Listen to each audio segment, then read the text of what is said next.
പിടിക്കണം എന്നുമില്ല അല്ലെ? ശരിയല്ലേ? കുറെ തള്ളല് അല്ലെ? അങ്ങനെയൊക്കെ തോന്നിയിട്ടുണ്ടാകുന്നില്ലേ? അതേപോലെ ഇവരത് വെറുതെ പറയുന്നതാണോ? ഉള്ളതൊക്കെ തന്നെയാണോ? നടക്കുന്ന കാര്യമാണോ? കിട്ടിയത് തന്നെയാണോ പറയുന്നത്? അല്ലേ? ഇങ്ങനെ കുറെ കാര്യങ്ങളൊക്കെ നമുക്ക് പിടിക്കണമെന്നില്ല. എന്തായാലും എനിവേ, എന്റെ പേര് ധീരജ് എന്നാണ്. എന്റെ സ്ഥലം ഇവിടെ നിന്ന് അടുത്തൊരു 3 കിലോമീറ്ററേ ഉള്ളൂ. ഇന്നത്തെ ഈ ഇതിന്റെ പ്രത്യേകത, ഇവിടെ ഇരിക്കുന്നതിൽ കൂടുതൽ ആളുകളും ഒരു 90% ആളും ഇവിടുന്ന് ഒരു 20-30 കിലോമീറ്റർ ഇടയിലുള്ള ആൾക്കാരാണ്. കറക്റ്റ് അല്ലേ? അത്രയേ ഉള്ളൂ.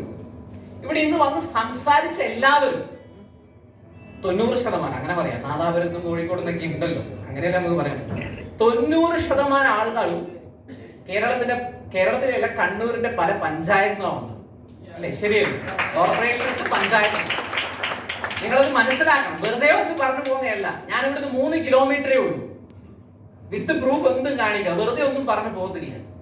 ഇവനും എന്തെങ്കിലും തള്ളു എന്ന് വിചാരിച്ച് നിങ്ങൾ ചിന്തിച്ചു കഴിഞ്ഞാൽ ഞാൻ പറയുന്ന കാര്യം നിങ്ങൾ കേൾക്കത്തില്ല. നിങ്ങളുടെ തലയിലെ മുകളിലേക്ക് അല്ലെങ്കിൽ ഇതിലൂടെ കേട്ട് ഇതിലൂടെ വിടും അല്ലേ? ശരിയല്ലേ? കറക്റ്റ് അല്ലേ ഞാൻ പറയുന്നത്?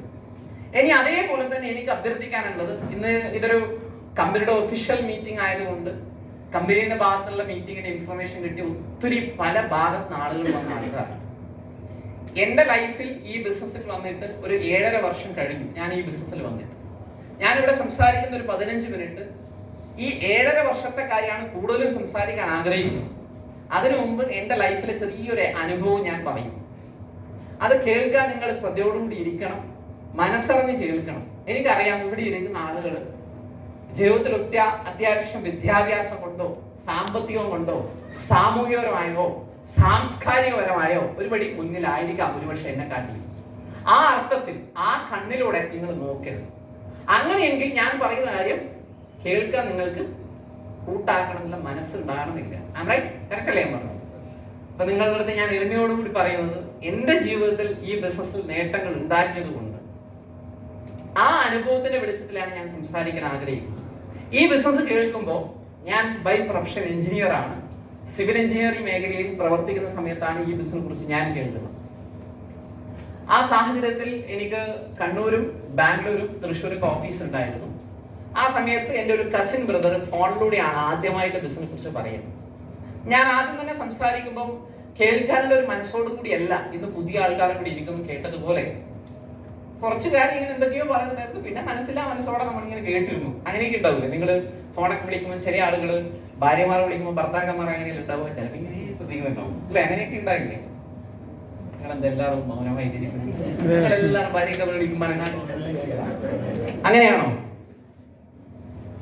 ചില ഭാര്യമാർക്ക് പിടിക്കുന്നില്ല ഞാനീ പറയുന്നത്. ഞാൻ പറയുന്നത് ഇത്രയേ ഉള്ളൂ. ഞാൻ ഇങ്ങനെ എന്തോ പറയുന്ന പോലെ ഞാനും കേട്ടിരുന്നു. കാരണം എനിക്കിത് കേൾക്കുമ്പോൾ എന്തായാലും എനിക്ക് വേണ്ട എന്നുള്ള അർത്ഥത്തിലായിരുന്നു ചില കാര്യങ്ങൾ പറയുമ്പോൾ എനിക്കുണ്ടായൊരു തോന്നൽ. പിന്നെ ഇവിടെ പറഞ്ഞ് കേൾക്കുമ്പോൾ സാധനം വിൽക്കേണ്ടി വരും, മീറ്റിങ്ങിന് വരേണ്ടി വരും, ഇവർ ശല്യപ്പെടുത്താൻ ഞാൻ തുടങ്ങിയാൽ പിന്നെ വീട്ടിൽ വന്നുകൊണ്ടേയിരിക്കും. ഇങ്ങനെ കുറെ എഴുതാപ്പുറം ഇവിടെ ഇരിക്കുന്ന പുതിയ ആളുകൾ വായിച്ചെടുത്തിട്ടുണ്ട്. കറക്റ്റ് അല്ലേ? അത് നമ്മുടേതായ ചിന്തകൾ ഉണ്ടായതാണ്. നമ്മളെ ആർക്കും കുറ്റം പറയാൻ പറ്റത്തില്ല അല്ലേ? നമ്മൾ എന്തൊന്നും നമ്മുടെ കണ്ണുകൊണ്ട് കണ്ട് നമ്മൾ അങ്ങനെ ധരിച്ചേക്കും അല്ലേ? ശരിയല്ലേ? അത് നമ്മൾക്ക് പണ്ടേ കിട്ടിയ ഒരു കഴിവാണ് മലയാളികൾ പ്രത്യേകിച്ച് അല്ലേ? അപ്പൊ അതുകൊണ്ട് അങ്ങനെ ധരിക്കുക എന്നുള്ള രീതിയിലാണ് ഞാൻ ഈ ബിസിനസ് കുറിച്ച് ആദ്യം കേൾക്കുമ്പോൾ എനിക്കുണ്ടായത്. അതുകൊണ്ട് തന്നെ ഈ ബിസിനസ് എന്താണെന്ന് മനസ്സിലായിട്ടില്ല. പിന്നെ കുറച്ച് മാസങ്ങൾക്ക് ശേഷം അദ്ദേഹം പറയുന്ന വ്യക്തി എന്റെ കസിൻ ആണെങ്കിലും അദ്ദേഹം ആലപ്പുഴയിൽ നിന്നാണ് ഫോണിൽ സംസാരിക്കുന്നത്. എന്റെ വീട്ടിൽ കുറെ മാസങ്ങളൊക്കെ കഴിഞ്ഞിട്ടാണ് എന്റെ വീട്ടിൽ വരുന്നത്. ആ സമയത്ത് അദ്ദേഹം വീട്ടിൽ ദൂരത്ത് വരുമ്പോൾ, ആലപ്പുഴയിൽ നിന്ന് ദൂരത്ത് വരുമ്പോൾ, നിങ്ങളായാലും ദൂരത്ത് പോകുമ്പോൾ നമ്മൾ എന്താക്കും, വീട്ടിൽ നമ്മൾ വേറെ സ്ഥലത്തൊക്കെ പോകുമ്പോൾ നമുക്ക് വീട്ടിൽ നിന്ന് ടവൽ എടുക്കും, ബ്രഷ് എടുക്കും, ഇല്ല എടുക്കത്തില്ലേ അല്ലെ? ചില ആൾക്ക് സോപ്പ് എടുക്കും, പേസ്റ്റ് എടുക്കും, ഇങ്ങനത്തേക്ക് എടുക്കും. നമ്മൾ ഈ പ്രൊഡക്റ്റ് ആണ് എടുത്തു വന്നത്, വിൽക്കാനല്ല കേട്ടോ.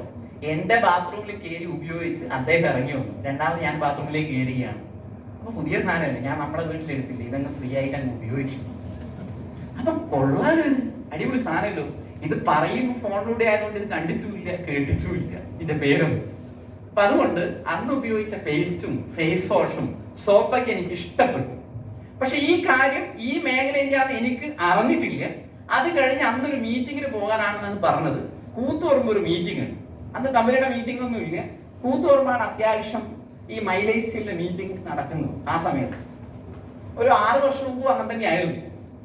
അങ്ങനെ ഈ 7.5 വർഷം മുമ്പ് ഞാൻ കേൾക്കുന്ന ഈ മീറ്റിംഗ് കൂത്തുപറമ്പ് റൂറൽ ബാങ്ക് ഓഡിറ്റോറിയത്തിൽ പോയിട്ടാണ്. ഇതേപോലെ പുറകിലാണ് ഞാൻ ഇരിക്കുന്നത്. ഈ ബിസിനസ് ഞാൻ തുടങ്ങിയിട്ടില്ല, പക്ഷെ അന്ന് ഈ കമ്പനിയുടെ ഉൽപ്പന്നം ഞാൻ ഉപയോഗിച്ചിട്ടുണ്ട്. ഇതൊക്കെ ഇങ്ങനെ പറഞ്ഞ് കേട്ടോണ്ടിരിക്കുമ്പോൾ എനിക്ക് പിടിക്കുന്നില്ല. കൈയടിക്കാൻ പറയുമ്പോൾ ഞാൻ കൈയടിക്കത്തില്ല. ഇതേപോലെ കുറെ ആൾ അടിക്കുമ്പോൾ ഞാൻ അടിക്കത്തില്ല. ഞാൻ അടിക്കാതെ ഇങ്ങനെ കൈ കെട്ടിയിരിക്കും. ഇതായിരുന്നു എന്റെയും ഒരു സാഹചര്യം. അപ്പൊ അതൊക്കെ കഴിഞ്ഞ് ഇങ്ങനെ പറഞ്ഞുകൊണ്ടിരിക്കുമ്പോൾ സ്ലൈഡിൽ ഫോട്ടോ ഒരു പ്രൊഡക്റ്റ് വന്നില്ല നേരത്തെ ഇവിടെ റിജാസ് സാർ പറയുന്ന സമയത്ത്. അതേപോലെ പ്രൊഡക്റ്റ് വന്നപ്പോൾ ഞാൻ പുള്ളിക്കാരനെ ഒന്ന് നോക്കി, എടാ എന്നെ കുടിക്കിയതാ എന്റെ ഒരു ഭാവത്തിൽ ഞാൻ. അപ്പൊ ആള് കണ്ണടച്ച് നിൽക്കുകയുള്ളൂ, അനങ്ങാട്ട് കേട്ടു. പിന്നെ ഒന്നും ചെയ്യാൻ പറ്റത്തില്ലല്ലോ, അനങ്ങാട്ട് ഇത് കേട്ടല്ലേ പറ്റത്തുള്ളൂ. അങ്ങനെ ഇരുന്ന് കേട്ടു. ചില കാര്യങ്ങളൊന്നും എനിക്ക് പിടിച്ചിട്ടില്ല അവിടെ നടക്കുന്നത്. അതിലൊന്ന് ഞാൻ പറയാം. അവിടെ അന്ന് ഈ MC ഹോസ്റ്റ് ചെയ്യുന്നത് ഇന്ന് ശ്രീഭാമയുടെ ഇവിടെ ചെയ്തതുപോലെ നമ്മുടെ WTG ശ്രീജിത്ത് സാർ ആയിരുന്നു. ഞാൻ ഓർക്കുന്നത് അന്ന് XTC ബാങ്കിലാണ് അദ്ദേഹം നിൽക്കുന്നത്. അപ്പൊ ആളിങ്ങനെ വിളിക്കുകയാണ്. അന്നൊരു പുള്ളിക്കാരൻ ഇങ്ങനെ സ്റ്റേജിന്റെ ബാഗിൽ നിന്ന് വരികയാണ്, ഭയങ്കര തുള്ളി. അദ്ദേഹം വരുമ്പോൾ അധികം അദ്ദേഹത്തിന്റെ കൈയിന്റെ പോസ്റ്റർ ഇങ്ങനെ വരുമ്പോ ആള്. അപ്പൊ അദ്ദേഹത്തിന്റെ പേര് MS പ്രസാദ് എന്നാണ്. അദ്ദേഹത്തെ അറിയുന്ന ആളുകളാണ് ആ കൂക്കി ഇവിടെയും കയ്യടി ഇവിടെ ഉണ്ടായത്. അദ്ദേഹത്തെ നന്നായിട്ട് അറിയാം അവർക്ക് ആരാണെന്ന്. അന്ന് അദ്ദേഹം വരുമ്പോ ഞാനും കയ്യൊന്നും അടിച്ചിട്ടില്ല. അദ്ദേഹം സ്റ്റേജിലേക്ക് വന്നു.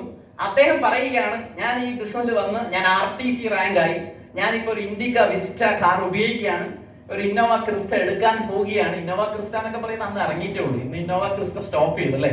അപ്പൊ എന്താണ് ഹൈബ്രിഡ് ഇന്നോവയാണ്. അപ്പൊ ആ സമയത്ത് ഇത്